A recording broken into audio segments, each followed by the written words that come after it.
Olá pessoal, hoje nós vamos falar sobre a dislexia, a meningite e a poliomielite.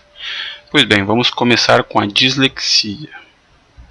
No ano de 1869, Pringle Morgan descreveu o caso clínico de um jovem de 14 anos que, apesar de ele ser inteligente, ele tinha uma incapacidade que era quase absoluta em relação à linguagem escrita.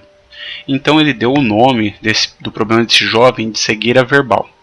Desde então, essa perturbação ela tem recebido diversas denominações, como cegueira verbal congênita, dislexia congênita, alexia do desenvolvimento, entre outros nomes que ela é conhecida.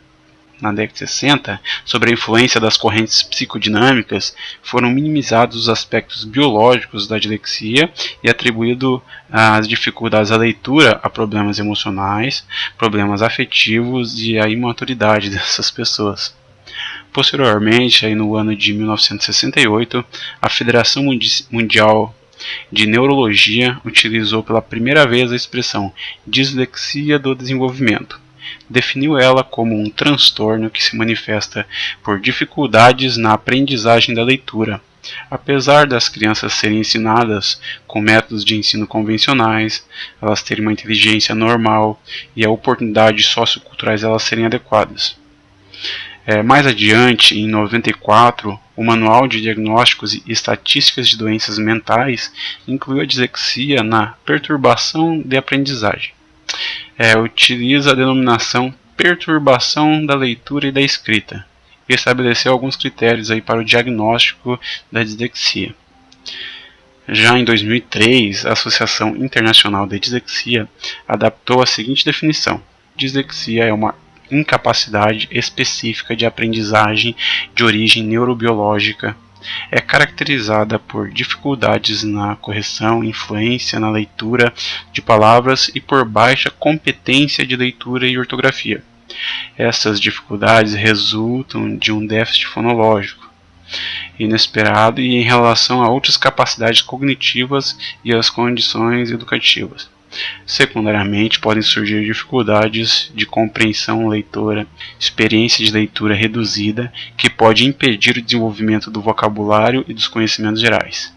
Atualmente, essa definição de dislexia é que é a mais aceita aí pela grande maioria da comunidade científica. Bem, de uma forma resumida, então, a dislexia é um distúrbio onde a pessoa apresenta uma certa dificuldade na leitura, mesmo a inteligência dessa pessoa, esse indivíduo, ser definida como normal. Este distúrbio afeta as pessoas em vários graus. Os principais sintomas são dificuldade em pronunciar corretamente as palavras, em ler rapidamente, em escrever palavras à mão, em subvocalizar as palavras, em pronunciar corretamente palavras ao ler em voz alta e em compreender aquilo que está lendo. No geral, essas dificuldades começam a ser notadas no período de aprendizagem da escola. Acredita que a dislexia seja causada tanto por fatores genéticos como fatores ambientais. O distúrbio que gera dislexia envolve problemas com o processamento da linguagem pelo cérebro. Para o diagnóstico da dislexia é realizado uma série de exames que avaliam a capacidade de memorização, dicção, visão e leitura. Vale a pena ressaltar que a dislexia é diferente das dificuldades de leitura causada por incapacidade visual ou por ensino insuficiente. Para o tratamento, deve-se ajustar aí o método de ensino de uma forma que seja supridas as necessidades que essas pessoas tenham. Isso não vai resultar em uma cura do problema, mas ele vai diminuir aí o grau dos sintomas que essas pessoas apresentam. A dislexia ocorre em todas as regiões do mundo e é o mais comum distúrbio de aprendizagem. Afeta em média 5% da população mundial. Esse valor varia em até 20% aí em graus menores. Embora a dislexia seja diagnosticada com maior frequência em homens, tem sido sugerido que afeta homens e mulheres de igual forma. Tem também sido proposto que a dislexia seja melhor descrita como uma diferente forma de aprendizagem, apresentando tanto vantagens como desvantagens.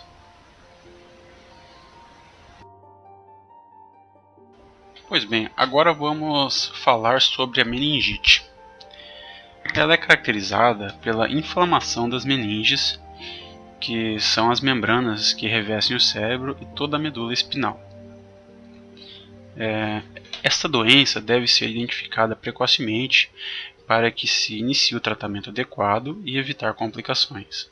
Geralmente, essa doença é provocada por vírus ou bactérias, podendo surgir após uma gripe maltratada, por exemplo, mas em alguns casos ela pode também ser causada por pancadas fortes ou fungos, e especialmente quando o sistema imunológico está enfraquecido, como no caso dos idosos e de doenças autoimunes.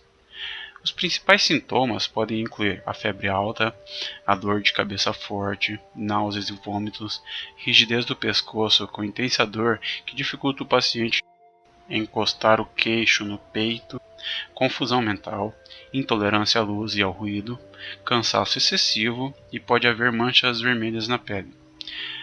Já em bebês, os sintomas mais comuns são a febre alta, irritabilidade ou sonolência, o choro agudo e pode haver convulsões.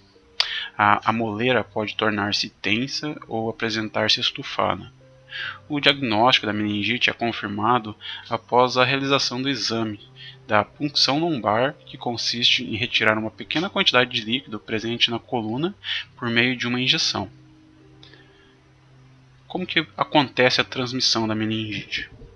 Pois bem, ela pode ser transmitida através do contato com gotículas de saliva do indivíduo contaminado, através da tosse, do espirro ou mesmo durante a fala. O vírus ele não consegue sobreviver no ar, então é necessário um contato mais íntimo com o paciente para que outro seja infectado. Beijos na boca e de língua são um meio propenso para se pegar a meningite, mas isso só vai ocorrer caso o indivíduo não seja vacinado contra essa doença. O aperto de mão, abraços, partilhar objetos pessoais e permanecer menos de 6 horas em contato com o paciente não traz risco à saúde. A meningite, meningite viral é mais comum no verão e a bacteriana é a mais comum no inverno. No entanto, existe um tipo que é mais grave e que é causado pelo vírus da herpes, que é chamado de meningite herpética. E como que nós podemos nos proteger da meningite? Bem, a prevenção de alguns tipos de meningite pode ser feita através da vacinação, que ocorre em 3 doses ainda na infância. Os bebês devem receber a primeira dose da vacina para prevenir a meningite com 1 mês de vida, e as outras doses aos 3 e aos 6 meses, ficando imune contra as formas mais comuns da doença. Porém, como ainda não existe uma vacina para cada micro-organismo que possa provocar a meningite, recomenda-se evitar o contato com indivíduos contaminados com a doença. O tratamento. Como é feito o tratamento da meningite? Bem, isso vai depender da causa. Ela pode ser tratada com antibiótico ou com antiviral, ou até mesmo com corticoide no hospital. Alguns remédios que podem ser utilizados na meningite bacteriana é cefotaxima e ampicilina ou o aciclovir. No caso da meningite viral, e dependendo da gravidade da doença, o paciente pode ser mantido na unidade de terapia intensiva. O tratamento ele deve ser iniciado prontamente para diminuir o risco da contaminação. O tempo da duração ela varia de 5 a 10 dias. E nas primeiras 24 horas o indivíduo deve ser isolado para que ele não transmita essa doença para outras pessoas. E é importante que ele seja monitorado aí por um período de no mínimo de 10 dias. As sequelas então que a meningite pode vir a deixar são a perca de visão ou da audição, o comprometimento cerebral, a pessoa pode vir a coma e até mesmo a morte. Essas sequelas elas podem ocorrer quando o tratamento da meningite é feito de forma inadequada ou então o tratamento foi muito tardio. Para finalizar, temos a poliomielite. É uma doença infecto-contagiosa aguda, causada por um vírus que vive no intestino, denominado poliovírus. Embora ocorra com maior frequência em crianças menores de 4 anos, ela também pode ocorrer em adultos. O período de incubação da doença varia de 2 a 30 dias, sendo em geral de 7 a 12 dias. A maior parte das infecções apresenta poucos sintomas, é a forma subclínica, e estes são parecidos com os de outras doenças virais ou semelhante às infecções respiratórias como a gripe, febre e dor de garganta, ou infecções gastrointestinais como náusea, vômito, constipação, que é a prisão de ventre, dor abdominal e raramente diarreia. Cerca de 1% dos infectados pelo vírus pode desenvolver a forma paralítica da doença, que pode causar sequelas permanentes, insuficiência respiratória e, em alguns casos, levar à morte. Em geral, a paralisia se manifesta nos membros inferiores de forma assimétrica, ou seja, ocorre apenas em um dos membros. As principais características são as percas da força muscular e dos reflexos, com uma manutenção da sensibilidade do membro atingido. Como que ocorre a transmissão? Bem, uma pessoa ela pode transmitir diretamente para outra. A transmissão do vírus da poliomielite se dá através da boca, com material contaminado como fezes, contato fecal oral, o que é crítico quando as condições sanitárias e de higiene são inadequadas. Crianças mais novas que ainda não adquiriram completamente hábitos de higiene, eles correm maior risco de contrair essa doença. O poliovírus também pode ser disseminado por contaminação da água e de alimentos pela fezes. A doença também pode ser transmitida pela forma oral-oral, através de gotículas expelidas ao falar, tossir ou espirrar. O vírus se multiplica inicialmente nos locais por onde ele entra no organismo, a boca, a garganta e o intestino.